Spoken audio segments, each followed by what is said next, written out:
So, we have here dahon ng ampalaya. Masarap ito sa munggo. Yes. Pinuhugasan natin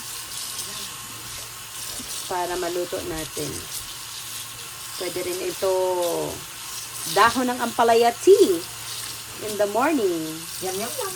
Yes. I-ano lang natin. Ipispitin. Tapos, kukunin ang katas. Yan. Tapos, inumin. Yan. Pero, masarap to sa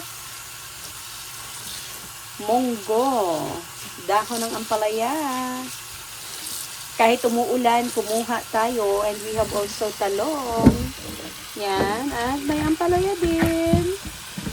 Tapos, kamatis. Nandun sa loob. Yan. Harvest natin ngayon kahit umuulan. Yan, dahon ng ampalaya.